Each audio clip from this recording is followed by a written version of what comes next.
Hello students, welcome to physics classes. Myself Ravinder Sharma. Today we start your unit 7 mechanical properties of fluids and its first chapter is concerned with the solids. As you know, the solids are the material which have definite shape and size, and when we apply some force on the solids they changes their shape or and size. The force which changes the shape and size of the body or the solids is known as deforming force. So what is deforming force? Deforming force is the force which changes the shape or size of the body. और जब आप deforming force apply करते हैं और body का shape और size change हो जाता है, लेकिन जब आप उस फोर्स को रिमूव करते हैं तो बॉडी क्या करती है?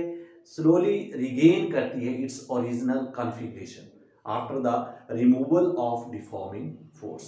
और जिस फोर्स के कारण, that is the internal force due to which the body regain its original configuration is known as restoring force। इस restoring force के कारण बॉडी क्या करती है? रिगेन करती है। और within elastic limit these two forces यानी deforming force is equal to restoring force. और जो प्रॉपर्टी है by virtue of which the material regain its original configuration or its original shape and size after the removal of deforming force, that property is known as elasticity. So what is elasticity? Elasticity is the property of material by virtue of which the body regain their original configuration, or the bodies which exhibit the properties of elasticity are known as elastic bodies. The different materials have the different elastic behavior. No material is perfectly elastic, but the phosphor, bronze and quartz fiber are the nearest approach for up to the ideal elastic materials. And जो material elastic behaviour exhibit नहीं करते हैं, elastic property exhibit नहीं करते हैं, उन material को हम बोलते हैं या उन बॉडीज को हम बोलते हैं प्लास्टिक बॉडी, और उनकी प्रॉपर्टी को क्या बोलते हैं? प्लास्टिसिटी। तो इसके बाद जो हमारा नेक्स्ट टॉपिक है that is plasticity. What is plasticity? Plasticity is the property of material by virtue of which the body doesn't regain its original configuration after the removal of deforming force, and the bodies which exhibit plasticity are known as plastic bodies.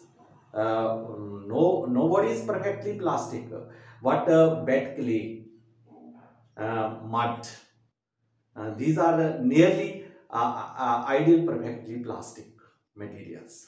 Now we can also explain this elastic behavior in terms of intermolecular forces by using the spring wall model.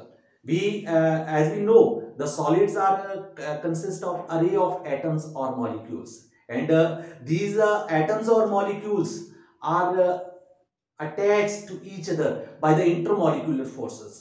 If we suppose the atoms as the walls and the intermolecular force as the spring system between them, जैसे आप spring wall model में देखोगे कि आपके पास जो atoms हैं, अगर हम उन्हें बॉल मान लें और उनके बीच में जो अटैचमेंट है दैट इज बाय स्प्रिंग, तो उसे हम इंटरमोलिकुलर फोर्स कंसीडर कर लें। तो जब आप कोई एक्सटर्नल फोर्स अप्लाई करते हैं बॉडी पे, that is the deforming force, जब आप अप्लाई करते हैं तो एटम्स क्या होते हैं? They disturb from their equilibrium position, और due to disturbance the spring system disturb, यानी इंटरमोलिकुलर फोर्स जो है दैट एग्जिबिट, और जब आप उसे रिमूव करेंगे डिफॉर्मिंग फोर्स को, तो जो स्प्रिंग सिस्टम है, जो उनके बीच में इंटरमोलिकुलर फोर्स है, that tries to regain the atoms और the walls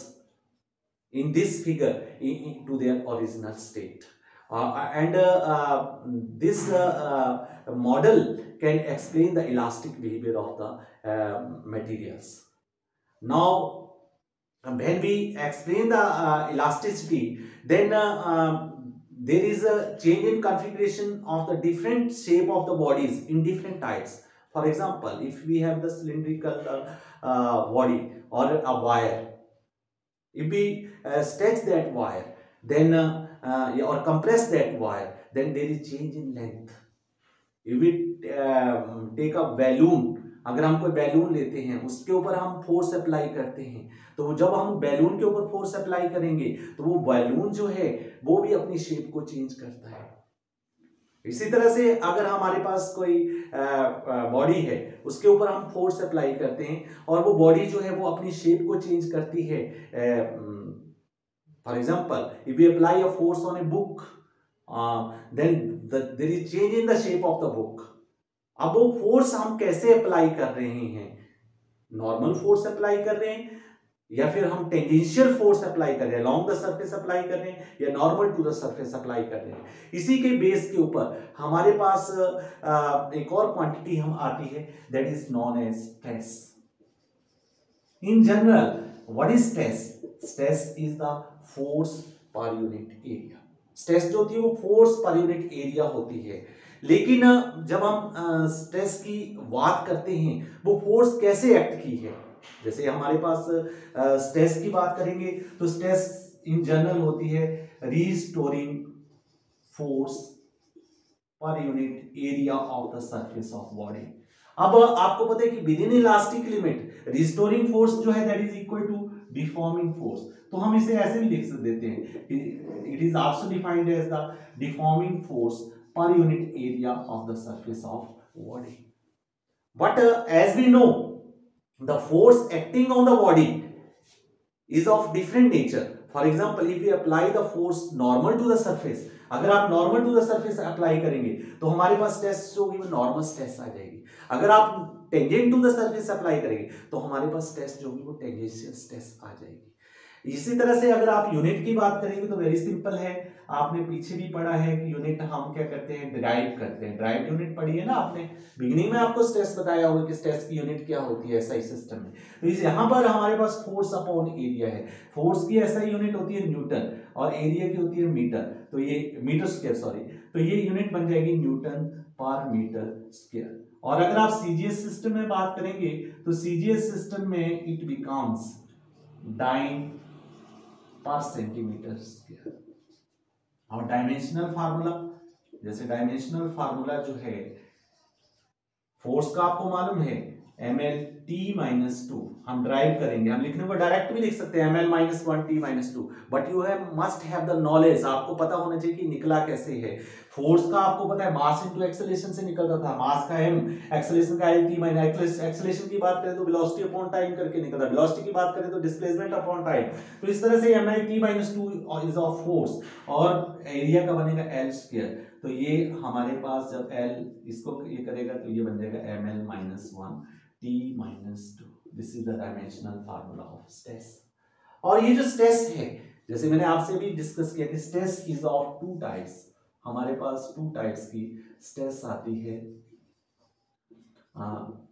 first one is normal stress, normal stress, and the second one is tangential stress, tangential stress। अब हमारे पास if the force act normal to the surface, अब normal to the surface force act करती है। For example हमारे पास ये कोई सिलेंड्रिकल वायर है, ये वायर है, अब मैंने क्या किया, इसके ऊपर फोर्स अप्लाई की, जैसे इसे ऐसे मैंने फोर्स इसके ऊपर अप्लाई की कि ये, तो ये इसकी नॉर्मल टू द सरफेस, ये सरफेस है इसका, इस सरफेस के कैसे नॉर्मल परपेंडिकुलर, जैसे इस एंड पे भी परपेंडिकुलर। तो इसकी जैसे सपोज बिगनिंग में इसकी लेंथ कितनी है, l है, तो इसकी लेंथ जो है वो हमारे पास अब इंक्रीज होगी, कितनी होगी, l plus delta l। If there is increase in length of the body with the application of the deforming force, then the stress is known as a tensile stress and the force act normal, ये force जो act कर रही है normally है, तो ये normal stress भी हमारे पास क्या होती है, टू टाइप्स की आगे कि एक आगे हमारे पास टेंसाइल स्ट्रेस और दूसरी आगे हमारे पास second one is compressed compressed stress. तो ये हमारे पास टेंसाइल स्ट्रेस है। Tensile stress is the deforming force per unit area of the surface when there is increase in the length। और कंप्रेस्ड स्ट्रेस की बात करें तो हमारे पास ये बॉडी है, अब हमने इसके ऊपर फोर्स अप्लाई की तो ये बॉडी क्या होगी, ऐसे इस बॉडी की नॉर्मल फोर्स अप्लाई की है हमने, और इस बॉडी की लेंथ क्या होगी, सपोज डिक्रीज करके L माइनस डेल्टा L होगी। There is decrease in length with the compressed stress. तो ये कंप्रेस्ड स्ट्रेस का एग्जांपल है और ये हमारे पास टेंसाइल स्ट्रेस का एग्जांपल है। और हमारे पास एक और टाइप आती है यहीं पर स्ट्रेस की, hydraulic stress. Hydraulic stress, hydraulic stress क्या होती है कि if you apply the normal force, है नॉर्मल स्ट्रेस की टाइप है हाइड्रोलिक स्ट्रेस भी, tensile stress, compressed stress, hydraulic stress. Hydraulic stress में भी जो फोर्स लगेगी वो नॉर्मल लगेगी। When this is applied the stress act all along the surface, all along the surface हो गया, there is in decrease in volume of the body और of the fluid, जो भी होगा। जैसे सपोज हमारे पास ये कोई बॉडी है, हमने इस पे क्या किया, इस पे हमने नॉर्मल फोर्स अप्लाई की, यानी नॉर्मल स्ट्रेस, ये हमने ये फोर्स अप्लाई करे नॉर्मल टू द सरफेस है ऐसे, तो हमारे पास क्या है, इस बॉडी का क्या हुआ, इसका डिक्रीज इन वॉल्यूम हो गया। ऑलरेडी इसका वॉल्यूम B था, अब वॉल्यूम क्या हो गया, B माइनस डेल्टा B। तो यहां जो स्ट्रेस लग रही है हाइड्रोलिक स्ट्रेस होगी वही जो हमारे पास नेचर है, that is the same nature है कि स्ट्रेस क्या होगी, फोर्स अपॉन एरिया। लेकिन वो फोर्स जो है एरिया पे जो एक्ट कर रही है उसमें जो चेंज ला रही है वो किस टाइप की चेंज ला रही है, उसके अकॉर्डिंग हम उसे क्या बोल देते हैं, उसे डिवाइड कर देते हैं। यानी ये जो टेंसाइल स्ट्रेस और कंप्रेस्ड स्ट्रेस है, it brings the change in length, तो इसे हम क्या बोल देते हैं, लॉन्गिट्यूडनल स्ट्रेस भी बोल देते हैं। यानी ये नॉर्मल स्ट्रेस में ही लॉन्गिट्यूडनल है, ये हमारे पास क्या कर रही है, decreases the volume, hydraulic stress है। और यहां पर जब हम स्ट्रेस की बात करेंगे तो ये प्रेशर होता है, फोर्स पर यूनिट एरिया, यहां पर हम फ्लूइड में इसको हम प्रेशर की टर्म में लेते हैं। और जैसे हमारे पास नेक्स्ट आएगा tangential stress. Tangential stress is the restoring force per unit area of the surface acting tangential to the surface। यहां पर फोर्स जो एक्ट कर रही है तो वो that is the normal to the surface, यहां पर जो फोर्स आएगी that is tangent to the surface. जैसे सपोज मेरे पास ये कोई सरफेस या कोई क्यूबाइड है, सपोज करो मैंने एक क्यूबाइड ले लिया, ये इसका फेस है, सपोज जो लोअर फेस है that is fixed, upper face के ऊपर जो फोर्स अप्लाई करे वो टेंजेंट कर रहे हैं, टेंजेंशियल फोर्स है ये टेंजेंशियल फोर्स। तो यहां पर जो हमारे पास ये फोर्स है, इस फोर्स से क्या होगा, ये बॉडी सपोज ये ऐसे यहां से यहां डिस्प्लेस हो गई, ये यहां से यहां डिस्प्लेस हो गया, ऐसे ये यहां से ऐसे डिस्प्लेस हो गया और ये ऐसे आगे डिस्प्लेस हो गया। तो यहां से जो ये एंगल, कुछ एंगल से जो ये डिस्प्लेसमेंट आ रही है, जिसे आपको बाद में बताएंगे कि ये कौन सी स्ट्रेन भी होती है, जो चेंज इन कॉन्फ़िगरेशन है वो उसे हम स्ट्रेन बोलते हैं, पर यूनिट ओरिजिनल कॉन्फ़िगरेशन। जो चेंज इन लेंथ या चेंज इन वॉल्यूम या फिर हमारे pass through angle which the body changes, उसे हम स्ट्रेन बोलते हैं। लेकिन यहाँ पर हम टेंजेंशियल स्ट्रेस की बात कर रहे हैं, तो स्ट्रेस जो है वो that is force upon area. अगर आप नॉर्मल स्ट्रेस की बात करेंगे तो नॉर्मल स्ट्रेस जो है it comes out to be restoring force per unit area but normal to the surface, यानी Fn upon A। और टेंजेंशियल स्ट्रेस की बात करेंगे, it is again the restoring force per unit area but the restoring force is tangent to the surface, Ft upon A। Units, dimensions all are same। Now let us start the strain। Whenever we apply the stress, there is change in configuration। जब भी हम stress apply करते हैं तो body के में क्या आ रही है, उसकी शेप और साइज में कॉन्फ़िगरेशन उसका क्या हो रहा है, चेंज हो रहा है। और जो कॉन्फ़िगरेशन चेंज है, according to that behaviour we can divide the strain into three types. So firstly, study what is strain. Strain is defined as the ratio of change in configuration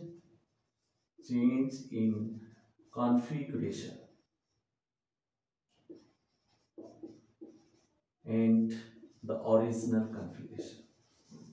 Ratio of change in configuration and original configuration. It is a dimensionless quantity because the ratio of the same, no unit, and according to the nature, according to the change in configuration. जैसे कि मैंने आपको पहले बताया, इसे हमने तीन types में डिवाइड किया हुआ है, और वो कौन सी है? First strain is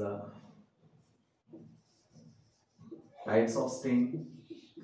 first strain is number one, longitudinal strain. Three types होती हैं, थ्री टाइप्स.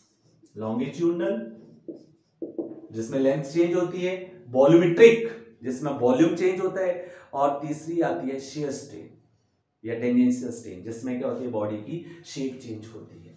तो firstly longitudinal strain.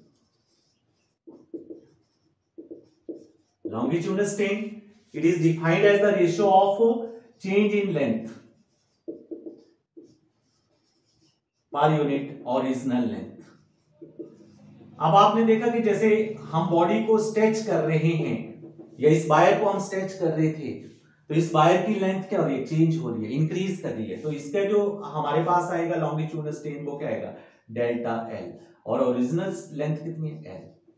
This is the longitudinal strain. And second one is a volumetric strain. तो longitudinal strain जो वो हमारे पास tensile या compressed stress में आई है. वॉल्यूमेट्रिक स्ट्रेन, वॉल्यूमेट्रिक स्ट्रेन जो आएगी वो that is in the hydraulic stress. Volumetric strain is defined as the ratio of change in volume upon original volume. Change in volume per unit original volume. Here volume change is minus delta B upon B. ये negative sign जो वो it shows minus delta B, negative sign, it shows that there is decrease in volume. और इसी तरह से ये minus delta L over L भी हो सकती है जब हम कंप्रेस टेस्ट की बात करेंगे. वैसे ही हमारे पास माइनस डेल्टा बी यानी चेंज इन वॉल्यूम, और B that is the original volume. The next one is third, shear strain or tangential strain. It is defined as the angle through which the body changes its configuration after the application of tangential stress. जब आपने tangential force या tangential stress apply की, जैसे ये apply करने से body जो है इसने क्या किया? अपना कन्फिगरेशन चेंज किया. Through angle which it changes is known as tangential strain. तो या शियर स्ट्रेन, इसे हम थीटा से डिनोट करते हैं. और अगर हमने इसे इवेल्युएट करना है तो हम इवेल्युएट भी कर सकते हैं. यहाँ तो हमारे पास ये क्यूबाइड है. फॉर एग्जांपल मैं वायर का एक आपको अलग से केस बताता हूँ कि हमारे पास सपोज ये वायर है. अब मैंने इस पे नॉर्मल तो मैं यहाँ से अप्लाई कर रहा था, यहाँ पर दिस इज द नॉर्मल. मान लो मैंने टेंजेंशियल स्ट्रेस अप्लाई की, ऐसे अप्लाई किया. जब मैं ऐसे अप्लाई करूंगा तो ये बॉडी क्या करेगी? ये अपना जो कॉन्फ़िगरेशन है वो ऐसे इसने बदल दिया. सपोज ये ऐसे हो गई, तो इसने ये एंगल चेंज कर लिया, इतने एंगल से इसने अपना कॉन्फ़िगरेशन चेंज कर लिया. अब यहाँ पर अगर हम थीटा की बात करें, तो अगर आप थीटा इवेल्युएट करना है तो ये आपके पास थीटा अप्रॉक्सीमेटली 10 थीटा भी ले सकते हैं. अब ये आपके पास ओरिजिनल लेंथ है एल. सपोज इसने जो ये डिस्प्लेस हुई थ्रू डिस्टेंस डेल्टा एक्स, तो आप वैसे तो ये भी ले सकते हैं angle is equal to arc upon radius. Arc कितनी है? डेल्टा एक्स, और रेडियस कितना है? एल. या फिर आपने अगर इसे आप थीटा माने, ये बेस बन गया, this is hypotenuse and this is perpendicular delta x. तो ये आपको पता है टेन थीटा क्या होता है? Perpendicular upon base. तो डेल्टा एक्स अपॉन, जैसे मर्जी आप कर लो, या वैसे भी आप इसको एज ए एंगल एज्यूम करके angle is equal to arc upon radius, तब भी आपके पास निकल जाएगी shear strain. तो this is the another way to find out the shear strain when the body is of different shape. ये मैंने आपको क्यूबाइड का केस बताया. जैसे आपके पास बुक है, बुक के आप अपर फेस पे ऐसे फोर्स अप्लाई कर रहे हो, तो बुक का अपर फेस क्या होगा? डिस्प्लेस हो जाएगा. That is due to shear strain. हमारे पास ये जो इलास्टिक बिहेवियर है, जो स्ट्रेन है या स्ट्रेस है, this are the very important. It is used, आपके माइंड में आएगा कि ये हम कहाँ यूज करेंगे, क्यों हम इतना इसे स्टडी कर रहे हैं। इसके बाद जैसे आपको जब आप एप्लीकेशन ऑफ इलास्टिक बिहेवियर करेंगे कि हम जो different materials of different elastic behaviour we choose for making overbridges, pillars, beams, etc. Now let us start the Hooke's law. Hooke's law जैसे कि आपने पीछे भी पढ़ा है वर्क एनर्जी पावर यूनिट में कि whenever we apply some force on a spring, then इस तरह से आपने किया था,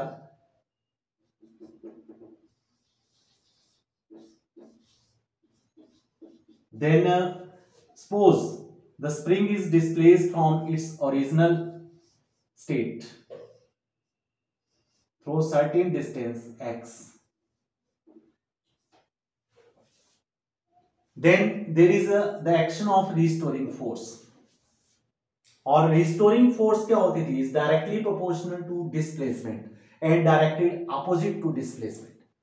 और यहां पर जो कांस्टेंट ऑफ प्रोपोर्शनैलिटी आती थी वो के आती थी, स्प्रिंग कांस्टेंट और फोर्स कांस्टेंट भी बोलते थे, राइट। यहां पर जो है आप सोचेंगे हुक्स लॉ, वहां भी हुक्स लॉ था, according to Hooke's law F proportional minus X और F is equal to minus K X. यहां जो है इसी का आगे एक्सटेंशन है। जैसे हम किसी, यहां भी क्या हो रहा है, इस बॉडी का ये जो स्प्रिंग है इलास्टिक है, इसकी कॉन्फ़िगरेशन चेंज हो रहा है और किसके कारण, इस डिफॉर्मिंग फोर्स के कारण, this is the deforming force और this is the restoring force. और जब आप डिफॉर्मिंग फोर्स रिमूव करते हैं बॉडी कम्स बैक और जो वापस आती है इट डिपेंड्स अपॉन द कितना आपने बॉडी को डिस्प्लेस किया है, इट इज डायरेक्टली प्रोपोर्शनल। इसी चीज को ये जो डिस्प्लेसमेंट आई है that is the change in configuration, और इस change in configuration upon original configuration को किससे लिया हो आपने, स्ट्रेन से लिया हो। और ये जो हमारे पास जो रिस्टोरिंग फोर्स है दैट ब्रिंग्स बैक, जो कि हमारे पास डायरेक्टली प्रोपोर्शनल टू डिस्प्लेसमेंट है, ये रिस्टोरिंग फोर्स अपॉन एरिया क्या होती है, ये स्ट्रेस। तो इसी की एक्सटेंशन बाद में जब इलास्टिक बिहेवियर स्टडी करने लगे, हुक्स लॉ ने क्या दिया कि विद इन इलास्टिक लिमिट, ये जो लॉ है ये एप्लीकेबल होता है विद इन इलास्टिक लिमिट।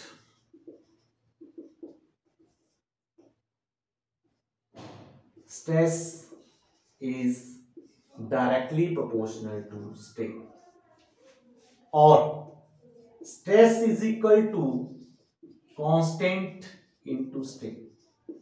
ये कांस्टेंट जो है this is the constant of proportionality, और यहां पर ये जो कांस्टेंट है it is the ratio of stress and strain, और इसका एक स्पेसिफाइड नेम होता है that is known as modulus of elasticity. Very important, ये हमारे पास यूज होता है जैसे हम डिफरेंट डिफरेंट मटेरियल की डिफरेंट मॉडुलस ऑफ इलास्टिसिटी निकालते हैं, बिहेवियर निकालते हैं कि हाउ इट बिहेव, कैसे वो अपना इलास्टिक बिहेवियर शो करेगा, by noting the value of modulus of elasticity. So what is modulus of elasticity, it is the ratio of stress and strain. अब स्ट्रेस कौन सी होगी और स्ट्रेन कौन सी होगी, उसके अकॉर्डिंग हम इस मॉडुलस ऑफ इलास्टिसिटी को 3 कैटेगरी में डिवाइड कर देते हैं। जैसे आपने देखा पीछे देखा कि हमारे पास स्ट्रेन कितनी 3 टाइप्स की है, लॉन्गिट्यूडनल, वॉल्यूमेट्रिक और शियर।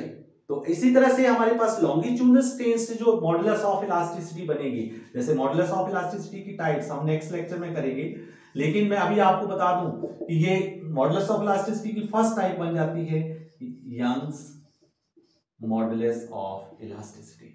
इसी तरह से ये किससे बनेगी, लॉन्गिट्यूडनल स्ट्रेन से बनेगी, नॉर्मल स्ट्रेस से बनेगी, bulk modulus of elasticity, bulk modulus of elasticity, this is from the hydraulic stress, यानी जो स्ट्रेस होगी वो तो नॉर्मल होगी लेकिन जो स्ट्रेन होगी वो वॉल्यूमेट्रिक आएगी। And the third one is shear strain से जो आएगी that is modulus of rigidity. ये हमारे नेक्स्ट लेक्चर का टॉपिक है, types of modulus of elasticity. Now we study here the behavior of strain with respect to stress, कि जैसे हम स्ट्रेस को बढ़ाते हैं तो स्ट्रेन कैसे वेरी करती है। और इसी से हम स्टडी करते हैं कि जो मटेरियल है उसका इलास्टिक बिहेवियर कितना है, उसका प्लास्टिक बिहेवियर कितना है। और इलास्टिक और प्लास्टिक बिहेवियर से ही हम मटेरियल का कैटेगराइज करते हैं कि वो मटेरियल जो कितना मेलेबल है, कितना डक्टाइल है, कितना ब्रिटल है। And that is used in the manufacturing of और इन द इंजीनियरिंग टेक्नोलॉजी। चाहे हम पाइप्स की कंस्ट्रक्शन करनी है सप्लाई में, या हम ब्रिजेस का, हम कहीं भी हम जैसे जो इंजीनियरिंग वर्क में हम इन मटेरियल्स की इलास्टिक प्रॉपर्टीज का यूज करके हम आगे यूज करते हैं। Now let us study the variation of a strain with stress. Here we have plotted the graph between strain and stress by taking the strain along the x-axis. Suppose this is the x-axis, and by taking the stress along the y-axis. Here, when we increases the stress, there is increase in the strain, and we found there is a region OA, that is the proportional limit. It means कि when we increase the stress, there is a increase in strain, and the stress is directly proportional to strain within the proportional limit. यानी जितना आप stress बढ़ाओगे उतना ज्यादा क्या होगा, strain होगा. It means कि the Hooke's law is obeyed in the region O and A. इस रीजन में हुक्स लॉ क्या होगा, ओबे करेगा between O and A. O A में that is proportional limit, the Hooke's law is obeyed, and beyond point B A, when we increase the stress, the strain is not directly proportional to stress. आप देखेंगे जैसे A के बाद हमारे पास stress हम थोड़ा सा बढ़ा रहे हैं, but there is large increase in strain, and this point is B point, and B point is the elastic limit. It means कि up to point B, जब आप बॉडी को डिफॉर्म कर रहे हैं, बॉडी के ऊपर आप स्ट्रेस अप्लाई कर रहे हैं, body comes back to its original state, वो अपने ओरिजिनल स्टेट पे तो आ जाती है. It means the point B is elastic limit. You know what is elastic limit? Elastic limit is the maximum stress on whose removal the body regains their original configuration. So up to point B, the body regain its original, but Hooke's law is not obeyed between A and B. Beyond point B, when we increase the stress, again strain increases, and there is a point C. B के बाद अगर आप body को deform कर रहे हैं तो body अपने आप उस ओरिजिनल कॉन्फ़िगरेशन पे नहीं आ रही है, और एक पॉइंट सी आएगा कि जहां तक आप बॉडी को लेके जाएंगे उस पॉइंट सी को हम बोलते हैं यील्ड पॉइंट. और पॉइंट सी पे जो बॉडी है उसका इलास्टिक बिहेवियर का क्या हो जाता है, एंड हो जाता है, और बिगिनिंग किसकी हो जाती है, बिगिनिंग ऑफ प्लास्टिक बिहेवियर हो जाती है. और यहां से आपके पास जो सी पॉइंट के ऊपर जब आपने सी पॉइंट तक किया है तो बॉडी जो है वो अपने ओरिजिनल कॉन्फ़िगरेशन पे नहीं आएगी, उसके बीच में जो है ये परमानेंट सेट आ जाएगा. इट मींस कि जो बॉडी है, जैसे आप रबर का केस सिंपल सा है, rubber is not so much elastic, but when we see we stretch the rubber, जब हम रबर को स्ट्रेच करते हैं तो विद इन इलास्टिक लिमिट वो वैसे का वैसा, लेकिन उसके बाद आप रबर को स्ट्रेच करते हैं तो वो अपनी इलोंगेट हो जाता है, और उसकी इलोंगेशन ही एक पार्टिकुलर रीजन तक होती है, और वो है रीजन जो होता है वो यील्ड पॉइंट है. और उसके बाद अगर आप यील्ड पॉइंट के बाद अगर आप स्ट्रेस को बढ़ाते हैं तो there is increase in strain. There is when we increase the small stress को हम जैसे ये बात करें तो ये हमारे पास ये ब्रेकिंग स्ट्रेस है, सॉरी इलास्टिक लिमिट है, और ये यील्ड पॉइंट की ये है सी पॉइंट पे. लेकिन इसके बाद अगर आप फर्दर इंक्रीज करते हैं तो स्ट्रेस के साथ आपका क्या है, स्ट्रेन बढ़ रही है, और बाद में यहाँ पर मैक्सिमम, फिर ये अगर आप स्ट्रेस नहीं भी बढ़ा रहे फिर भी स्ट्रेन क्या होगी, बढ़ेगी. It means after point C, elastic body begins to flow like a flute. वो उसका जो मटेरियल है वो हमारे पास just like a fluid flow करने लगेगा, और हमारे पास एक डी पॉइंट आएगा जिसे हम बोलते हैं अल्टीमेट टेंसाइल स्ट्रेंथ. जो ये रीजन है बिटवीन सी एंड डी, ये हमारे पास प्लास्टिक डिफॉर्मेशन शो करता है. तो अगर हमारे पास मटेरियल जो डक्टाइल मटेरियल है उसके पास ये रीजन जो है दैट मस्ट बी लार्ज, सी और डी के बीच का, for ductile material, or for brittle material the plastic deformation should be small between the C and D. इस तरह से हम आगे भी जो नेक्स्ट लेक्चर आएगा उसमें भी हम डिटेल्ड वे में जब एप्लीकेशंस पढ़ेंगे कि कैसे कैसे हमारे पास कौन सा मटेरियल क्यों हम प्रेफर करते हैं, why that is use, why steel is more elastic than rubber, या फिर which material is used for or preferred for making the springs. So here you study the variation of strain with stress, and you find that this curve is very important. जब आपने किसी भी material का elastic behaviour show करना है, तो by just viewing the curve for the different materials you can explain their elasticity or elastic behavior, which material is preferred for what. इस तरह से आप नेक्स्ट लेक्चर में भी इंजॉय करेंगे, वहाँ पर आपको बताएंगे different types of models of elasticity, elastic potential energy क्या होती है, why steel is more elastic than rubber, application of elasticity. That's all about today's lecture. I hope you have enjoyed the lecture. Thanks and have a nice day.